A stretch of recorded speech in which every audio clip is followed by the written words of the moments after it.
I remember in the early 70s being with Mom and Dad at Mass when all the changes were being introduced. You had the guitars, the drums, communion in the hand.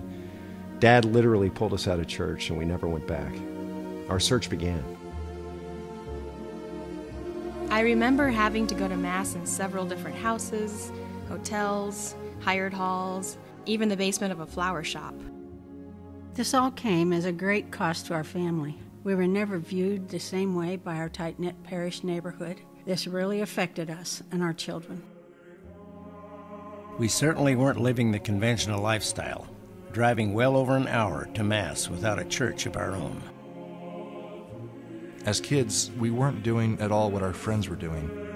It kind of seemed like the end of the world for us. But looking back, those were great memories. It really made our family close and with a great attachment to the faith and the Mass. It seemed like after the 1960s it was forbidden to look back at the Church's history, and the difficulty of attending the Latin Mass demanded that our convictions be unassailable. If this was the path of fidelity, for many it would come at the cost of virtual exile.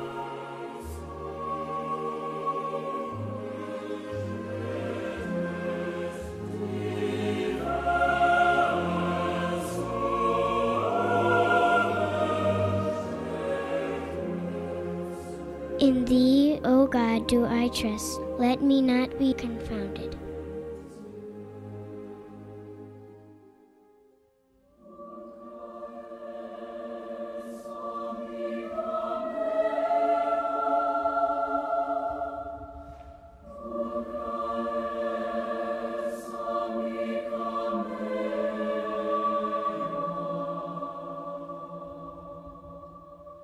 When the plan was unveiled to buy St. Vincent's in 1980, it seemed an unachievable undertaking, but it was a brilliant and necessary move.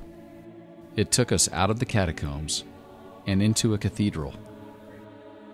Rallying to the common cause of fidelity to the Church's ancient liturgy, the name of tradition in Kansas City has been St. Vincent de Paul since 1980, the year Archbishop Marcel Lefebvre visited and blessed the church.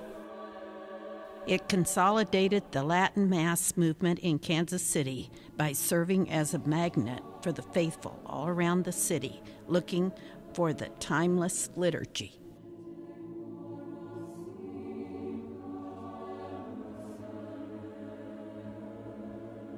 We are now baptizing the fourth generation of St. Vincent's parishioners. We are enjoying today what has been the result of much sacrifice over the past 40 years. But it's our responsibility to take care of this providential gift of faith and our great church.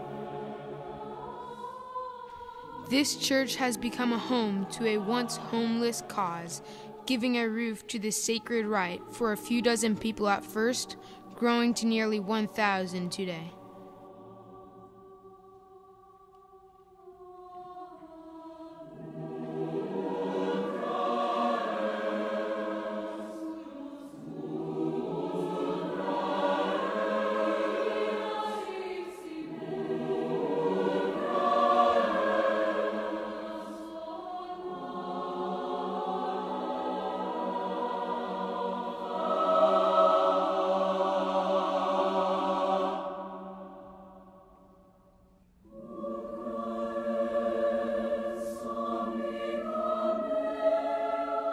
Very few things form the very heart of our lives: our marriages and families, our nation, and especially our faith.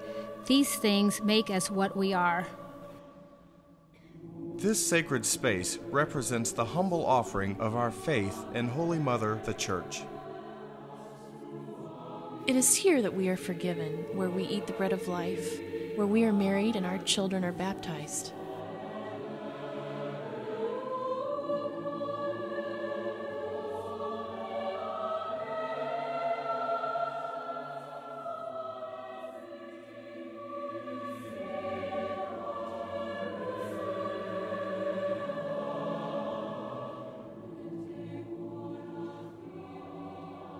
It is home to our priests who pray and teach here.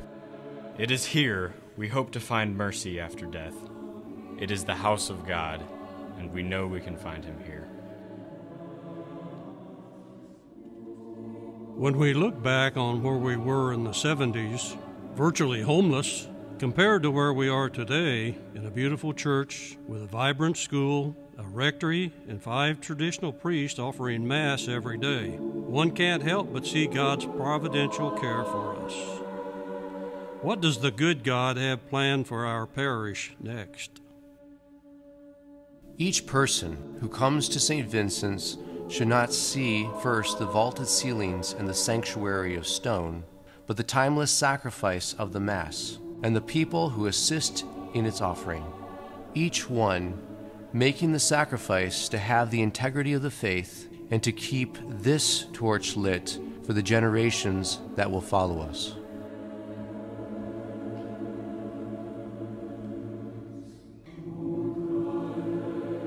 Let us offer up the sacrifice of justice and trust in the Lord.